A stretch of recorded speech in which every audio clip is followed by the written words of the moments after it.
Hi viewers, welcome to our channel. Tirupati laddu వివాదంపై నిన్న సుప్రీంకోర్టులో విచారణ జరిగింది. అయితే సుప్రీంకోర్టు చేసిన కొన్ని కామెంట్స్ అయితే టీడీపీని కోసం బ్యాక్ ఫుట్ లో పెట్టడం మనం చూసాం. ఈవెన్ చంద్రబాబు నాయుడు గారు కూడా డిఫెన్స్ లో పడిపోయారు. అయితే ఇప్పుడు ఈ ఇష్యూ పైనే వేణుస్వామి గారి వైపు వీణావాణి గారు రియాక్ట్ అయ్యారు. చంద్రబాబు నాయుడు గారి పైన ఫైర్ అయ్యారు కూడా. సో ఆమె ఏ విధంగా రియాక్ట్ అయ్యారన్న అంశం మీద డిస్కస్ చేయడానికి ప్రజెంట్ మనతో పాటు జర్నలిస్ట్ చరణ్ పర్మి గారు ఉన్నారు. వారితో ఒకసారి మాట్లాడదాం. అన్న హాయ్ అన్న. హాయ్. సో మొన్నటి వరకు కూడా తిరుపతి లడ్డు కల్తీ అయిపోయిందని చెప్పేసి పెద్ద ఎత్తున కూటమి వాళ్ళు ప్రచారం చేయడానికి చూసాం. ప్రజల్లో కూడా ఒక రకమైన విమర్శ వైసీపీ పట్ల, జగన్మోహన్ రెడ్డి గారి పట్ల అయితే కలిగింది. అయితే నిన్న సుప్రీంకోర్టు చేసిన కామెంట్స్ కంప్లీట్ ఇప్పుడు రివర్స్ అయిపోయాయి. కూటమి ప్రభుత్వాన్ని ఒక బ్యాక్ ఫుట్ లో పెట్టేసి డిఫెన్స్ లో పెట్టేసి అని చెప్పుకోవచ్చు. సో ఇప్పుడు మొత్తం దేశవ్యాప్తంగా కూడా చంద్రబాబు నాయుడు గారి పైన కాస్త గుర్రుగా ఉన్నట్టయితే కనిపిస్తుంది. ఈ నేపథ్యంలో వీణావాణి గారు రియాక్ట్ అయ్యారు, మన వేణుస్వామి గారి వైపు. సో ఆమె ఫైర్ అయిపోయారు చంద్రబాబు నాయుడు గారి పైన కూడా అని అంటున్నారు. మరి ఆమె రియాక్షన్ ఏ విధంగా ఉంది? ఈ లడ్డు విషయం నిన్నటిదాకా ఒక యాంగిల్లో నడుస్తూ వస్తే నిన్న ఎప్పుడైతే సుప్రీంకోర్టు రియాక్ట్ అయిందో అది ఎలా ఉందంటే గవర్నమెంట్కి ఒక స్లామ్ లాగా ఉందన్నమాట గట్టిగా. సో అంత రియాక్ట్ అయ్యేసరికి మొత్తం అందరికీ అర్థమైపోయింది దీంట్లో ఏం జరిగింది అని. అన్ని వర్గాలు ఇప్పుడు బయటకు వస్తూ మాట్లాడటం స్టార్ట్ చేశారు.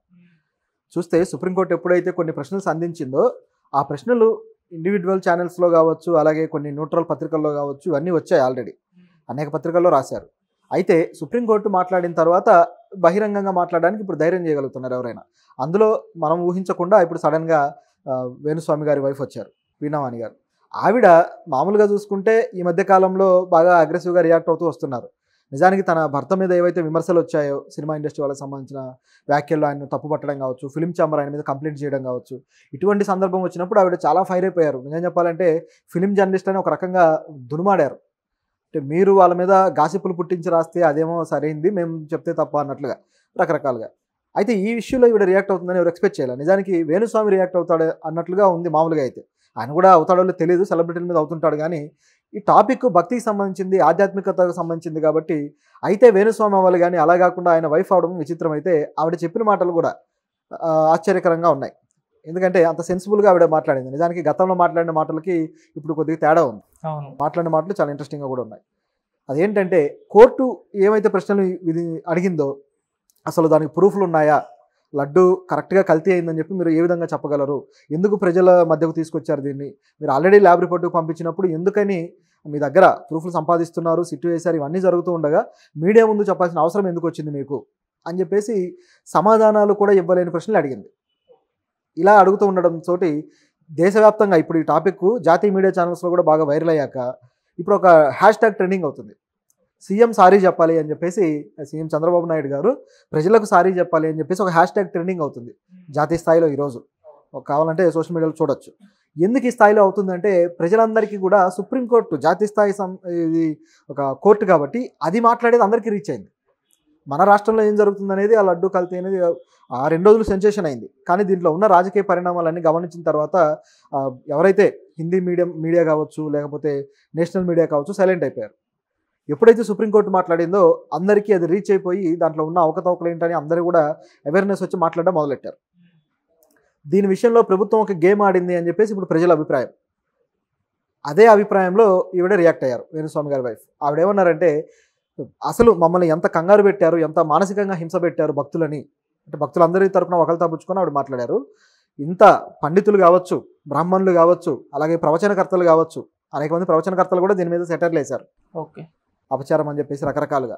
మీరు అంతా ఎంత ఓవర్ యాక్షన్ చేశారు, ప్రాయశ్చిత్త శ్లోకాలు అని చెప్పేసి మీకు మీరే తయారు చేసుకొని ప్రాయశ్చిత్తమని వాటితోటి జనాన్ని చదివించేసి ఇట్లా ఇబ్బందులు పెట్టారు జనం మీద అని చెప్పేసి మాట్లాడారు ఆవిడ. అది ఫ్యాక్టే. ఎందుకంటే ఇష్యూ బయటికి రాగానే జరిగింది ఏంటంటే పవన్ కళ్యాణ్ గారు ప్రాయశ్చిత్త దీక్ష అని చెప్పేసి 11 రోజులు దీక్ష ఒకటి ఎత్తుకున్నారు. ఆ దీక్షలోనే ఉండి ఇంద్రకీలాద్రి ఆలయం శుభ్రత కావచ్చు, తర్వాత ఆ కార్తీకానికి సంబంధించిన విమర్శలు కావచ్చు, ప్రకాష్ రాజ్ మీద తిరిగి ప్రతి విమర్శలు కావచ్చు, ఇవన్నీ చేస్తూ వచ్చాడు అదే దీక్షలో ఉండి. సో ఇది డైరెక్ట్గా ప్రభుత్వానికి సెటైర్ అయినట్టు అయింది. లేకపోతే ఆ పదం కూడా వాడక్కర్లేదు. పవన్ కళ్యాణ్ గారికి సంబంధించిన ఆ ప్రాయశ్చిత్త దీక్ష అనే దానికి సంబంధించి ఉంది కదా, అట్లా ఆవిడ వాడారు అంటే అర్థమవుతుంది దీని విషయంలో ఆవిడ ఎంత ఓపెన్గా రియాక్ట్ అవ్వదలుచుకున్నారు. అయితే దీంట్లో ఒక విషయం మీద మాత్రం చాలా తెలివిగా మాట్లాడారు. మామూలుగా మీ క్వశ్చన్లో చంద్రబాబు గారి మీద ఫైర్ అయినట్టుగా కనిపించింది, కానీ నిజానికి దేశ ప్రజలు ఫైర్ అవుతున్నమాట వాస్తవం. కానీ ఈవిడ చంద్రబాబు గారు కానీ లేకపోతే రాజకీయ నాయకుల మీద కానీ టచ్ చేయలేదు. రాజకీయ నాయకులను పక్కన పెడదాం, కానీ ఈ పండితులు కావచ్చు లేకపోతే ఆధ్యాత్మికవేత్తలు ఎవరైతే ఉన్నారో వీళ్ళు చేసిన ఓవర్ యాక్షన్ అంతా ఇంత కాదని చెప్పేసి వీళ్ళ మీద రియాక్ట్ అయ్యారు ఆవిడ. ఇది ఇక్కడ ఆశ్చర్యకరం. ఎందుకంటే వేణుస్వామి గారు కూడా ఆధ్యాత్మికవేత్తే, ఆయన కూడా జాతకం చెప్తూ ఇట్లా పూజలు చేయడాలు దీక్షలు చేయడాలు అవన్నీ చేసే వ్యక్తే. మరి ఆయన వైఫ్ ఈ విధంగా రియాక్ట్ అయ్యారంటే బహుశా ఆ కమ్యూనిటీకి సంబంధించి వాళ్ళు బాగా హర్ట్ అయి ఉండాలి, ఏదైతే ఆధ్యాత్మికవేత్తలు ఉన్నారో వీటికి సంబంధించి. సో ఇది ఇక్కడ పరిస్థితి. అయితే వీణావాణి గారి ప్రశ్నల్లో న్యాయం లేదా అంటే న్యాయం ఉంది, లాజిక్ కూడా ఉంది. చాలా పెద్ద వ్యక్తులనే ఈవిడ సవాల్ చేశారు ఒక రకంగా. ఇప్పుడు వాళ్ళు ఏం సమాధానాలు చెప్తారో చూడాలి.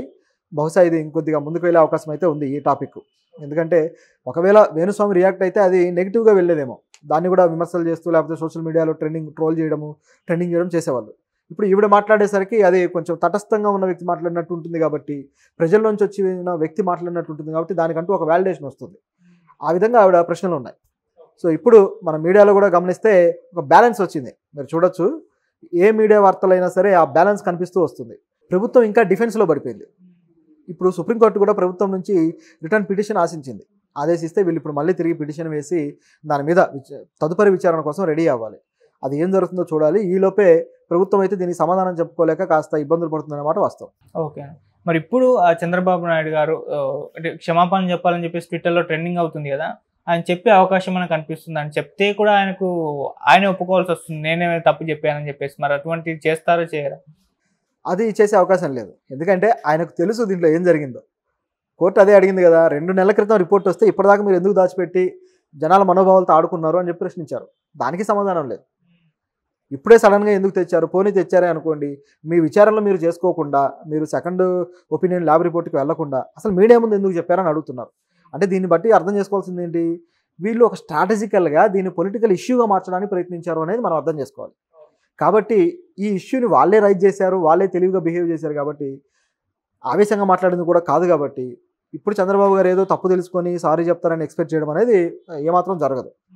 మరి ట్రెండింగ్ అవుతుందా అంటే 2 రోజులు అవుతుంది, తర్వాత 3వ టాపిక్ వేరేది కూడా దొరుకుతుంది, అట్లా వెళ్ళిపోవాల్సిందే తప్ప ఆయన అయితే రియాక్ట్ అవ్వడు. కాకపోతే ఇంకా గేమ్ మార్చొచ్చు, దీంట్లోనే ఆ గేమ్ మార్చే అవకాశాలు కూడా ఉన్నాయి. అటువంటి మళ్ళీ కొత్త ఆరోపణలు ఏం చేస్తారని ఎదురు చూస్తున్నారు ఇప్పుడు. సో ఇవాళ టీడీపీ వాళ్ళు కూడా ఒక అంటే అధిష్టానం వాళ్ళ నేతలకు చెప్పేసింది, సుప్రీంకోర్టు ఇటువంటి నిర్ణయం తీసుకుంది కాబట్టి లాయర్ల పైన జడ్జెస్ పైన ఎటువంటి కామెంట్స్ అయితే చేయొద్దు అని చెప్పేసి చేశారు. అంటే విమర్శలు మళ్ళీ వీళ్ళక్కడి నుంచి వస్తాయేమో అన్న చిన్న భయంతో అయితే చెప్పేసింది. సో కంప్లీట్ డిఫెన్స్లో పడిపోయినట్టుగానే కనిపిస్తుంది.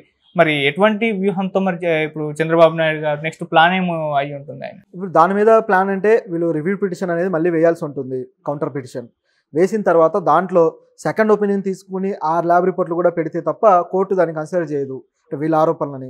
ఆ తర్వాత మళ్ళీ తదుపరి విచారణకు వెళ్తుంది. సో ఆ విచారణలో కోర్టు ఇక డిసైడ్ చేస్తుంది ఏం జరుగుతుంది అనేది. దీంట్లో జంతువుల కొవ్వు కలిపారనేది రిపోర్ట్లో ఎలాగూ లేదు కాబట్టి దాన్ని వాళ్ళు కోర్టులో నిరూపించుకోలేరు. కాబట్టి ఒక రకమైన ఇబ్బంది అయితే తప్పదు. ఓకే, సో ఇది ఇక్కడ ఉన్న పరిస్థితి. ప్రభుత్వం దీంట్లో కొంచెం ఇబ్బందులు పడుతుంది.